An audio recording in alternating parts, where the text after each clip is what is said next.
Hi friends, once again welcome back to Jayam journey. Little hearts എന്ന് പറഞ്ഞിട്ടുള്ള ഷെയ്ൻ നിഗം, ഷൈൻ ടോം ചാക്കോ, ബാബുരാജ് അങ്ങനെ കുറെ ആളുകളുണ്ട്. എല്ലാവരും നായകരായിട്ട് വന്നിട്ടുള്ള സിനിമയാണെന്ന് കണ്ടിട്ടുള്ളത്. അകത്ത് ചിരിമഴ സിനിമ കഴിഞ്ഞ് പുറത്തിറങ്ങിയപ്പോൾ പെരുമഴ, ശരിക്കും പെരുമഴയായിരുന്നു. അകത്ത് ചിരിയുടെ പെരുമഴയായിരുന്നു. അങ്ങനെയാണ് ഒറ്റ വാക്കിൽ പറയാനുള്ളത്. ഇതിൽ എടുത്തു പറയേണ്ട കുറെ ആളുകളുണ്ട്, അതുകൊണ്ട് തന്നെ കാസ്റ്റ് ആൻഡ് ക്രൂ ജസ്റ്റ് ഒന്ന് പറയാം. ക്രൂ എന്ന് പറയുന്നത് ആൻഡ്രോ ജോസഫ് പെരേരാണ് ഡയറക്ടർ, എബി ട്രെസപ്പോൾ, അതുപോലെ തന്നെ സാൻഡ്ര തോമസ് പ്രൊഡക്ഷൻ, വിൽസൺ തോമസ് പ്രൊഡക്ഷൻ, ലൂക്ക് ജോസ് ആണ് ഇതിന്റെ സിനിമോട്ടോഗ്രഫി ഒക്കെ ചെയ്തിരിക്കുന്നത്. എല്ലാവരും നല്ല ഗംഭീരമായിട്ടുള്ള ഒരു പരിപാടിയാണ് ചെയ്തിട്ടുള്ളതെന്നാണ് ആദ്യമായി മനസ്സറിഞ്ഞ് പറയാനുള്ളത്. ഒരു പ്രതീക്ഷ ഇല്ലാണ്ടാണ് സിനിമയ്ക്ക് പോയിട്ടുള്ളത്. ഒന്ന്, ഇതിന്റെ ടീസറും ട്രെയിലറൊക്കെ വന്ന സമയത്ത് വലിയൊരു പ്രതീക്ഷയൊന്നും എനിക്ക് തോന്നിയിരുന്നില്ല എന്നുള്ളതാണ്. രണ്ട്, ഇത് ഇവർ ഈ എന്താ പറയാ, ഈ ഇൻസ്റ്റാ ഇൻഫ്ലുവൻസേഴ്സ് മറ്റുള്ള ഇൻഫ്ലുവൻസിലൊക്കെ വെച്ച് ഒരുപാട് ചറപറ വീഡിയോസ് ചെയ്തങ്ങ് വെറുപ്പിച്ചു എന്നുള്ളതാണ് രണ്ടാമത്തെ കാര്യം. അതുകൊണ്ട് തന്നെ ഇത് പ്രത്യേകിച്ച് ഒന്നും ഉണ്ടാവില്ല എന്നൊരു തോന്നൽ. പിന്നെ അച്ഛനായിട്ട് വരുന്നത് ബാബുരാജ്, മകനായിട്ട് വരുന്നത് ഷെയ്ൻ നിഗം.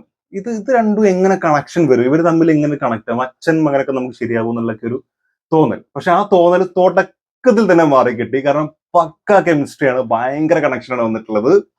ഏറ്റവും വലിയ പ്രത്യേകത അല്ലെങ്കിൽ സിനിമയുടെ ഏറ്റവും വലിയ വിജയം എന്ന് പറയുന്നത് ഇതിന്റെ പെർഫോമൻസ് തന്നെയാണ്. 100% നമുക്ക് പറയാൻ പറ്റും. പെർഫോമൻസ് എന്ന് പറഞ്ഞാൽ ഒന്ന്, നമ്മുടെ ആരൊക്കെ ഉണ്ട് ആദ്യം പറയാം. ഷെയ്ൻ നിഗം, മഹിമ നമ്പ്യാർ, ബാബുരാജ്, ഷൈൻ ടോം ചാക്കോ, ജാഫർ ഇടുക്കി, ഷമ്മി തിലകൻ ചെറിയ റോളാണ്.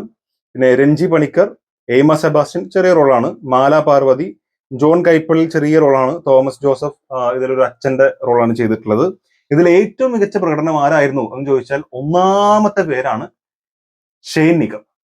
ഈ ഷെയ്ൻ നിഗത്തിന് അഭിനയിക്കാൻ അറിയില്ല എന്നൊക്കെ പറഞ്ഞ് കളിയാക്കുന്ന ഒരുപാട് പേരുണ്ട്. ഈ സിനിമ കണ്ടു നോക്ക്, കീടലിന് അഭിനയമാണ്. ഇതിന്റെ അവസാനം ഇങ്ങനെ ഒരു സാധനമൊക്കെ ഉണ്ട്, അതൊക്കെ ഉണ്ടാക്കിയ പൊട്ടിച്ചിരി. ആ ഒരു കറക്റ്റ് സമയത്ത് പുള്ളി ചെയ്യുന്ന ഒരു മാനറിസവും അതൊക്കെ ഉണ്ടാക്കിയ ഒരു ചിരി എന്ന് പറയുന്നത് ഭയങ്കര സംഭവമായിരുന്നു. അതുപോലെ ഈക്വലി, അത് ഷെയ്നുമായിട്ട് ഈക്വലി എടുത്ത് പറയേണ്ട ആളാണ് ബാബുരാജ്. ബാബുരാജ് തുടക്കം മുതൽ ഇങ്ങനെ സ്കോർ ചെയ്യാണ്, അവസാനത്തെ എൻഡ് സ്ക്രീൻ വരെ പുള്ളി സ്കോർ ചെയ്തുകൊണ്ടിരിക്കുകയാണ്. അമ്മാതിരി പെർഫോമൻസ് ആയിരുന്നു. പിന്നെ എടുത്തു പറയേണ്ട ആളാണ് ഇതില് ഒരു ആളെ പേരെനിക്ക് കിട്ടുന്നില്ല, നിങ്ങൾക്കൊക്കെ അറിയായിരിക്കും.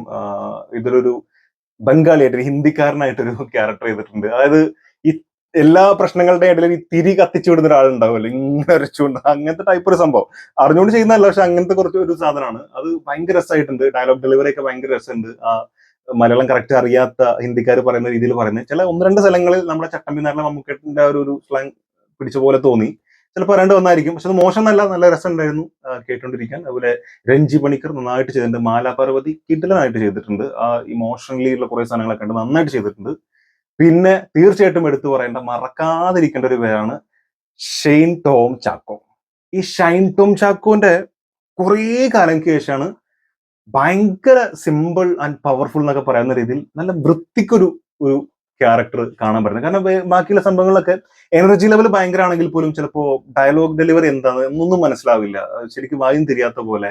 അതുപോലെ സെയിം ഒരേ പാറ്റേണിലുള്ള ആക്ഷൻസ്, ആ കോപ്രായങ്ങള്, മാനറിസങ്ങള് കണ്ട് കണ്ട് കണ്ട് കണ്ട് മടുത്തിരുന്നു. പക്ഷെ ഇതിലെ റോൾ എന്ന് പറഞ്ഞാൽ ഭയങ്കര സ്മൂത്ത് ആയിട്ടുള്ള, എന്താ പറയുക, ത്രൂ ദ ലൈൻ എന്ന് പറയുന്ന പോലെ ലൈൻ പിടിച്ച് ഇങ്ങനെ ഒട്ടും കയറ്റിറക്കങ്ങളൊന്നും ഇല്ലാതെ പക്ക ആ ഒരു സെന്റിമെന്റൽ സാധനങ്ങളൊക്കെ കറക്റ്റ് പിടിച്ച്, ഇമോഷൻസ് ഒക്കെ കറക്റ്റ് പിടിച്ച്, അങ്ങനത്തെ ഒരു സാധനം ഭയങ്കര നിസ്സഹായി നിൽക്കുന്ന ചില സ്ഥലങ്ങള്, കണ്ണ് റയിപ്പിക്കുന്ന ചില സാധനങ്ങളൊക്കെ ഭയങ്കര നൈസ് ആയിട്ട് ചെയ്തിട്ടുണ്ട് ക്യാരക്ടർ. ഒട്ടും പോറ് വന്നാത്ത രീതിയിൽ ഭയങ്കരമായിട്ട് ചെയ്തിട്ടുണ്ട്. ആ തുടക്കത്തിൽ വന്ന് നിന്നപ്പോൾ ഞാൻ വിചാരിച്ചു സെയിം ക്ലീഷേ പരിപാടികളായിരിക്കും, പക്ഷെ കംപ്ലീറ്റ്ലി ഡിഫറെന്റ് ആയിട്ടുള്ള വൃത്തിക്കുള്ള ഒരു ഒരു കഥാപാത്രം ഇതിൽ കാണാൻ പറ്റിയതിൽ ശരിക്കും സന്തോഷമുണ്ട്. നല്ല റോളായിരുന്നു. സോ മൊത്തത്തിൽ സിനിമ എങ്ങനെയുണ്ട് ചോദിച്ചാൽ ഗംഭീരമായിട്ടുള്ള സിനിമ. ഒരുപക്ഷെ ഒന്നും പ്രതീക്ഷിക്കാതെ പോയതുകൊണ്ട് നല്ലൊരു ട്രീറ്റ് ആയിട്ടാണ് ഫീൽ ചെയ്തത്. ഒന്നും പ്രതീക്ഷിക്കാണ്ട് പോയിട്ട് നമ്മൾ വിചാരിക്കുന്നതിനേക്കാൾ എത്രയോ 10 മടങ്ങ് നല്ലൊരു സാധനം കിട്ടുക എങ്ങനെ ഉണ്ടാവും, അത്തരത്തിലുള്ള ഒരു ഒരു ഒരു ഗംഭീരമായിട്ടുള്ള ഒരു സിനിമയായിട്ടാണ് എനിക്ക് ഫീൽ ചെയ്തിട്ടുള്ളത്. ഒരുപാട് ചിരിക്കാനുള്ള മുഹൂർത്തങ്ങളുള്ള, എന്താ പറയുക, ചിരിയുടെ മാലപ്പടക്കം എന്നൊക്കെ പറയുന്ന രീതിയിൽ ഒരു ഇന്റർവെല്ലിനൊക്കെ ശേഷം അത് ഭയങ്കര രസം. കുറച്ച് ഭാഗങ്ങളിൽ മാത്രമാണ് അതിന്റെ ഒരു സെന്റിമെന്റൽ ആയിട്ടുള്ള, കുറച്ചൊരു ഇമോഷണലി കുറച്ചുകൂടി സാഡ് ആയിട്ടുള്ള കുറച്ച് സാധനങ്ങളൊക്കെ വന്നിട്ടുള്ളത്. പക്ഷെ ആ സിനിമയ്ക്ക് അത് ആവശ്യമായിരുന്നു. അത് വളരെ നന്നായിട്ട് തന്നെ അത് പ്ലേസ് ചെയ്തിട്ടുണ്ട്. ആ സംഭവം പറഞ്ഞിരിക്കുന്നതും വളരെ നീറ്റ് ആയിട്ട് പറഞ്ഞിട്ടുണ്ട്. അതുപോലെ ഇതിലൊരു ഒരു ഡയലോഗ് ഉണ്ട്, അതായത് സ്പോയിലർ ഒന്നുമല്ല, ഇതിലെ ഷെയ്ൻ നിഗത്തിന്റെ ക്യാരക്ടർ പള്ളിയിൽ വെച്ചൊരു ക്യാരക്ടറിനോട് പറയുന്ന ഒരു ഡയലോഗാണ്. അത് ഇപ്പൊ പല പ്രശ്നങ്ങളും ഉണ്ടാകുമ്പോൾ നമ്മളുടെ മാത്രം ഒരു ഭാഗം ചിന്തിക്കാതെ മറ്റൊരു പോയിന്റ് ഓഫ് വ്യൂവിൽ നിന്ന് നമ്മൾ ചിന്തിച്ചാൽ തീരാവുന്നതേ ഉള്ളൂ ഈ പ്രശ്നങ്ങൾ എന്നൊക്കെ പറയുന്ന രീതിയിൽ ചെറിയൊരു സാധനമാണ്. അതായത് ഒരു ഒരു ഡയലോഗ് പറയുന്ന സമയത്ത് ഇയാൾ പറയും, അത് ഷെയ്ൻ നിഗത്തിന്റെ ക്യാരക്ടർ പറയും, നമുക്ക് എല്ലാവർക്കും ഇതാലോചിച്ച് ഇത്രയും സങ്കടം ഉണ്ടായിട്ടുണ്ടെങ്കിൽ ഇതൊന്നും പറയാൻ കഴിയാത്ത അയാളുടെ ഒരു അവസ്ഥ എന്തായിരുന്നു എന്ന് ചിന്തിച്ചു നോക്കിയെന്ന് പറയും.